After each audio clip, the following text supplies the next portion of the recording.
دونوں پاؤں دھونا، مسح کے بعد کیا عمل ہے؟ گردن کا مسح نہیں آیا، اس لیے کہ گردن کا مسح کسی بھی صحیح حدیث سے یا حسن حدیث سے ثابت نہیں ہے۔ اس سلسلے میں 7-8 حدیثیں جو آئی ہیں وہ سب کی سب کیا ہیں؟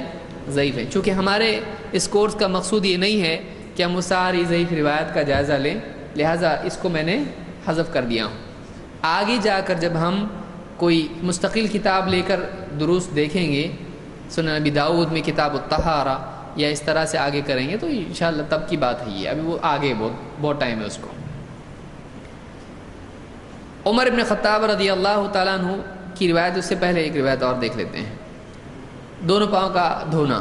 ابو ہریرہ رضی اللہ تعالیٰ فرماتے ہیں ان النبی صلی اللہ علیہ وسلم رأى رجلا لم يغسل عقبیہ فقال ویل ویل للاعقاب من النار۔ امام مسلم نے کتاب الطہارہ میں اس کو روایت کیا ہے۔ ان النبی صلی اللہ علیہ وسلم رأى رجلا، اللہ کے نبی صلی اللہ علیہ وسلم نے ایک شخص کو دیکھا۔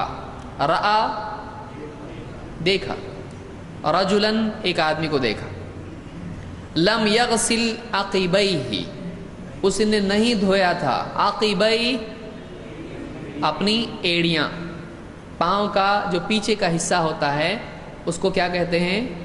ایڑی۔ تو آپ نے جب دیکھا اس کے پاؤں کے پیچھے حصے میں کیا ہے؟ سوکھا پن ہے۔ فقال ویل للاعقاب من النار، آپ نے فرمایا کہ ایسی ایڑیوں کے لیے جہنم کی آگ ہے۔ ویل کے معنی ہوتے ہیں بربادی، ہلاکت۔ ویل تو ایسی جو ایڑیاں ہیں، کون سی؟ جس میں وضو کے سلسلے میں دھونے میں لاپرواہی برتی جائے، تو ایسی ایڑیوں کے لیے کیا ہے؟ جہنم کی آگ کی وعید ہے۔ اس حدیث سے کیا باتیں معلوم ہوئی؟ نمبر 1، ایڑی کو اچھی طرح سے دھونا چاہیے۔ اس کا حکم کیا ہے؟ اس کا حکم کیا ہے جب پوچھا جائے تو جواب یہ ہوگا واجب ہے، مستحب ہے، حرام ہے، مکروہ ہے، مباح ہے۔ کیا ہے؟ فرض ہے یا واجب ہے؟ فرض نہیں ہے نا، واجب اور فرض کیا ہے؟ ایک ہی ہے۔ تو اس سے معلوم ہوا کہ ایڑیوں کا دھونا واجب یا فرض ہے۔ ٹھیک، اور کیا معلوم ہوا؟ یعنی اگر نہیں دھوئے تو جہنم کی آگ کی وعید اس کے لیے ہے۔ تو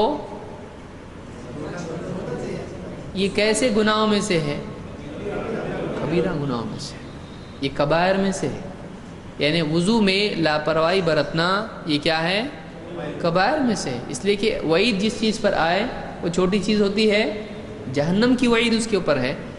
تو کوئی آدمی وضو کے اعضاء دھونے میں لاپرواہی برتتا ہے، ایک تو یہ کہ آدمی دھو رہا ہے اس کو خود احساس نہیں تھا، ایک اور بات ہے، لیکن اس نے کسی طرح سے دھو لیا، دھیان سے نہیں دھویا، یہ کیا ہے؟ یہ بری بات ہے، یہ کبائر میں سے ہے۔ اسی لیے آپ نے کیا کہا؟ ایسی ایڑیوں کے لیے جہنم کی آگ کی وعید ہے۔ پھر اس سے یہ بھی بات معلوم ہوئی کہ اللہ کے نبی صلی اللہ علیہ وسلم صحابہ کے وضو وغیرہ کے سلسلے میں بھی ان کی نگرانی کرتے تھے۔ یعنی علماء کا کام ہے کہ عوام کے احوال کی نگرانی کریں۔ اگر عالم بولتا ہے لوگ جانیں، اپنی زندگی جانیں، ہم کیوں دیکھیں، ہم اپنی زندگی میں مگن رہیں گے، کیا ایسا ہی ہے؟ نہیں۔ وضو کا معاملہ، وضو کے سلسلے میں بھی آپ لوگوں کی نگرانی کرتے تھے۔ آپ نے دیکھا کہ اس کے پاؤں پہ ایسا ایسا پیچھے کا ایسا سوکھا ہے، تو آپ نے کیا کہا؟ ویل للاعقاب من النار، سوکھی ایڑیوں کے لیے جہنم کی آگ کی وعید ہے۔ تو اس سے معلوم ہوا پاؤں کا دھونا لازم ہے۔ اور کوئی آدمی بولتا کہ اتنا سارا دھوئے نا، تھوڑا سا رہے گا تو کیا ہوتا، چلتا نہیں۔ تو آپ نے جب دیکھا کہ تھوڑا سا حصہ سوکھا ہے تو چلے گا نہیں، پورا پاؤں دھونا لازم ہے۔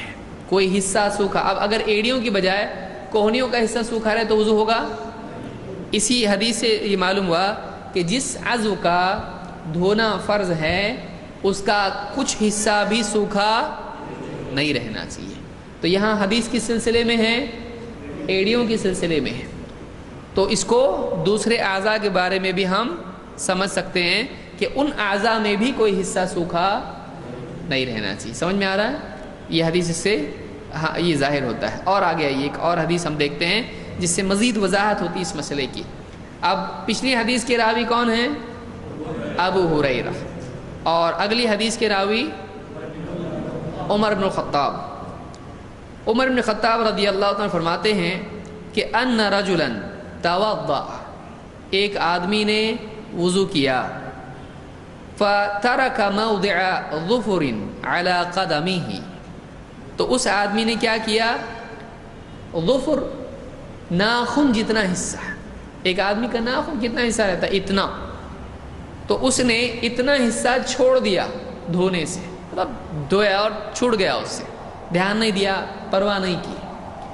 تو فترک موضع ظفر علی قدمہ، ایک قدم پر ناخن جتنا حصہ سوکھا اس کا چھوڑ دیا.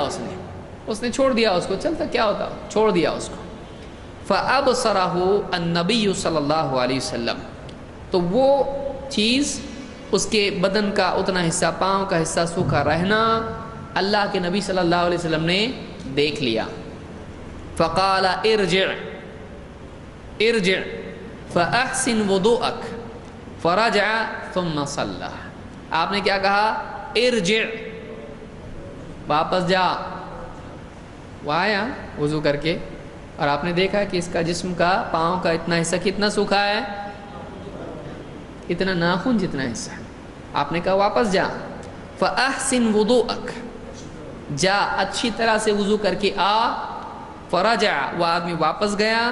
ثم صلی، پھر آ کے اس نے واپس سے نماز پڑھی.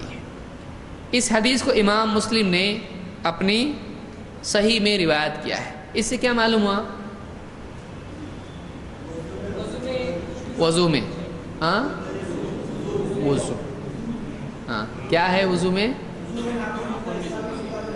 ناخن جتنا حصہ بھی سوکھا نہیں رہنا چاہیے. اگر ہو گیا اس کا وضو اور آ گیا وہ مسجد میں، تو اب کیا کریں گے؟ جانے دو، آ گیا. ابھی سجدہ سہو کر سکتا ہو؟ بولے سجدہ سہو کریں تو ہو جاتی نماز، چلتا ایسا؟ ارجع، واپس بھیجا آپ صلی اللہ علیہ وسلم اس کو، اور کیا کہا؟ فأحسن وضوءک، اچھی طرح سے وضو کر کے آ. اس میں علماء کا اختلاف ہوا ہے.